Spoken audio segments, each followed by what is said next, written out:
So friends, સૌથી પહેલાં તો તમે આનો સ્ક્રીનશોટ લઈ લો. હું તમને આમાં મોબાઈલમાં પણ આપવાનો છું હમણાં સ્ક્રીનશોટ, પણ એની પહેલાં તમને કહી દઉં, તમે જો આ વાંચી શકતા હો ઇઝીલી તો મહેરબાની કરીને પહેલાં આનો સ્ક્રીનશોટ લઈ લો. આ પ્રકારનો કોઈ મેસેજ તમને આવે એસઆઈઆર ઇલેક્શન કમિશનમાંથી, અને નીચે જો તમે એનું ડીપી જોઈ લો, આ પ્રકારનું ડીપી લગાડેલું હશે અને અહીંયા નીચે એપીકે ફાઇલ હશે. મહેરબાની કરીને એપીકે ફાઇલ કોઈ પણ નહીં આવે, ઓપન નહીં કરતા.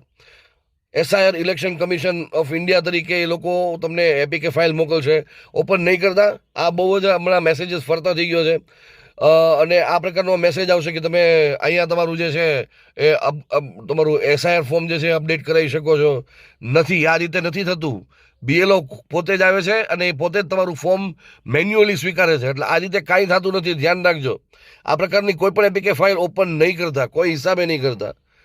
અને અત્યારે મારા મિત્રોએ પણ બધે આ મેસેજ ફોરવર્ડ કરવાનું ચાલુ કરી દીધા છે કે આ પ્રકારનો મેસેજ આવે તો આ ફાઇલ ખોલવી નહીં. આપણા બધા ગ્રુપમાં નાખી દેજો, કોઈ પણ આ ફાઇલ ખોલે નહીં. આજે જાગૃત મિત્રો છે એ લોકોએ આ શરૂ કરી દીધું છે અને એ બહુ સારું કામ કહેવાય. તમે પણ આ પ્રકારનો મેસેજ જે છે આનો સ્ક્રીનશોટ લઈ અને તમારા ગ્રુપની અંદર નાખી દો કે આ પ્રકારનો કોઈ પણ મેસેજ આવે તો ઓપન ન કરવું. અને હમણાં એક કાંડ જે થઈ ગયું મારા અંગત મિત્ર સાથે, તમને કહું,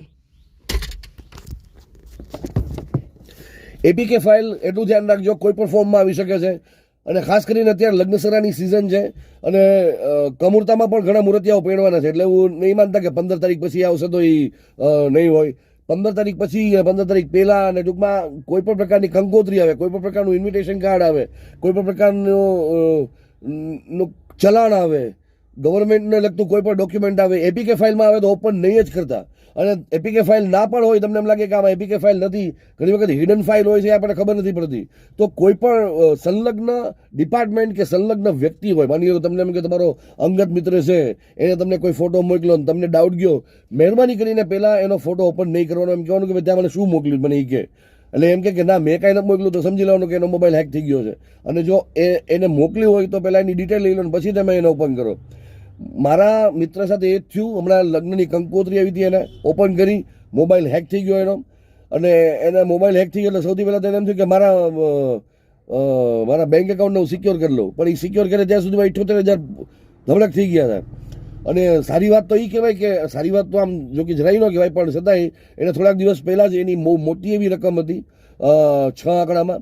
એ રકમ જે છે એણે એફડી કરાવી નાખી હતી, એટલે એટલી રકમ ઓછી ગઈ, પણ 78,000 it's not a small amount.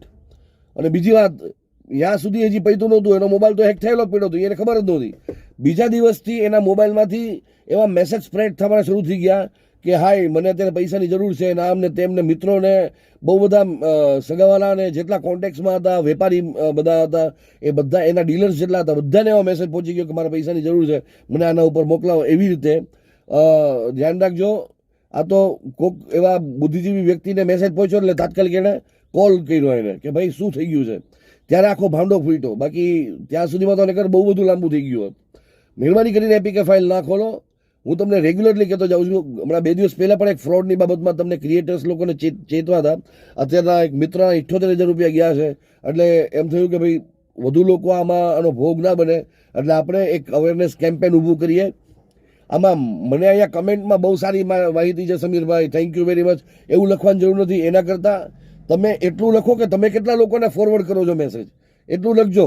કારણ કે આમાં હવે આપણી એક સોશિયલ પર્સન તરીકે આપણી એક જવાબદારી બની જાય છે કે એક મિત્રના 78,000 ગયા, બીજાના 7800 કે 78 રૂપિયા પણ ન જવા જોઈએ. જો આ રીતે આપણે પબ્લિક સારા લોકો બધા ભેગા થઈને ચેઇન બનાવશું ને, ત્યારે જ આ બધા કાંડુ લોકોને આપણે માત આપી શકશું. અને અત્યારે જરૂર છે એક થવાની. મહેરબાની કરીને આ વિડીયો ન ફોરવર્ડ કરો તો કાંઈ નહીં, આનો સ્ક્રીનશોટ લઈ અને ફોરવર્ડ કરી દો લોકોને કે આવા કોઈ પણ મેસેજ આવે એસઆઈઆરને લગતા, ટ્રાફિક ચલણને લગતા, હવે તો હાઉસ ટેક્સ આવે કે કોઈ પણ એને લગતો કોઈ પણ એપીકે ફાઇલ આવે, ઓપન નહીં કરવી. જય જય ગરવી ગુજરાત. બી સેફ. જય હિન્દ.